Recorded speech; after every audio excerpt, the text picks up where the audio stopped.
Assalamualaikum warahmatullahi wabarakatuh. Good morning, everybody. My name is Nalendra Surya Saksana. I am a medical student at Uniswa. Today, I am going to present about how to patent a medicine.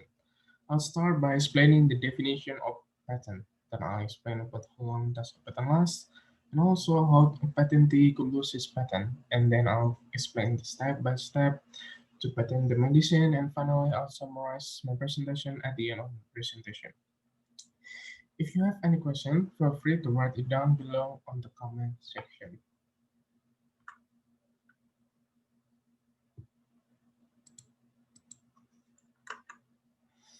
First of all, I am going to explain to you guys about the definition of a patent. A patent is a legal instrument that gives the patentee or the patent holder the right to exclude others from making, using, selling, or offering a product. Next, we'll talk about how long does a patent last. A drug patent will last for 20 years from the date of filing, unless the patent is somehow found to be invalid or the inventor does not pay maintenance fees. The inventor has to pay the maintenance fees around 3.5, 7.5, and also 11.5 years after the original patent is granted. So if any of you here thinking about having a patent, don't forget to pay the maintenance fees because it really is important. Then I'll tell you guys about a couple things that could make a patentee lose his patent.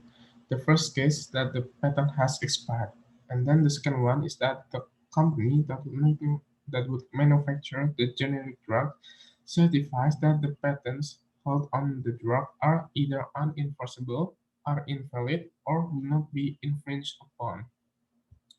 And once the patentee loses patent, the drug can be manufactured as generic drug. Next. Now let's move on to the steps to get a patent. There are 8 steps that involve if you want to get a patent.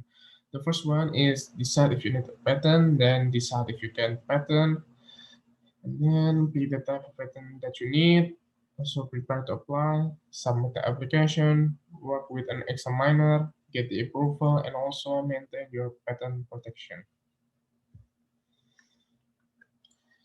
And from now on, I'll explain the steps one by one. For the first one is that decide if you need a patent. Patents are typically given for tangible items. If the medicine is novel or new, you probably gonna need a patent. The second step is decide if you can patent. To be considered as novel or new, your invention cannot have appeared in prior art, such as advertisement, a different patent, or trade brochures. And for this reason, it's a good idea not to talk to anyone outside your organization about your invention until your patent application is filed. Now, for the third step is to pick the type of patent that you need. There are 3 types of patents available for submission. The first one is utility patents, the second one is design patents, and the last one is plant patents. Utility or non-professional patents are the most common and are designated for inventions and discoveries of new and useful processes, machines, articles of manufacture, compositions of matter, or any new and useful matter involving these areas. If you are seeking to patent a new invention, technique, or technology, a utility patent is what you need. Then the fourth step is prepare to apply. Application preparation includes following the proper procedures, paying the required fees, and submitting a complete application. And then the fifth step is to submit the application. Submitting an application can be a bit tricky. In the minimum, a written documents of explanation and description, drawing, if applicable, an oath and filing, search, and minimum examination fees are requirements. Different parts of the application need to be filed together and fees need to be paid. The application itself is not terribly expensive if you do it yourself, though you may want to consider retaining services of a patent attorney. which can substantially increase the cost. The sixth step is to work with an examiner.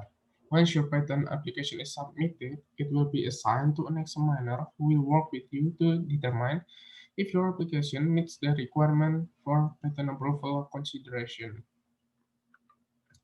The seven steps to get the approval.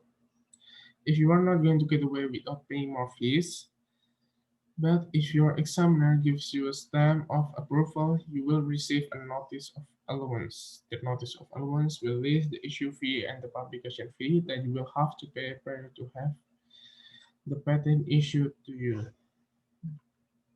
And then the last step is to maintain your patent protection. Once it's patented, make sure to protect it. Maintenance fees are required to protect the patent, so don't forget to pay or the patent will expire. If you retain the services of a patent attorney early in the process, they can help with this. The more complex the device you are intending to patent, the more expensive it is likely to be received, maintain, and secure your patent. But the rewards can be considerable. So, and then for the summary part, medical patents and innovation in healthcare improve the quality and delivery of medical care and the quality of life of millions of people around the world. The challenges remain in finding the most effective manner for making these advances available to individuals in greatest need, primarily because of cost constraints. The medical patents, in balance with commercial interests and safety or efficiency concerns, while time-consuming and expensive, provides a measured framework within which societal healthcare benefit through product created through medical patents may be realized. Thank you for your attention. As I mentioned earlier, if you have any question, feel free to write it down below in the comment section. See you guys next time. Wassalamualaikum warahmatullahi wabarakatuh.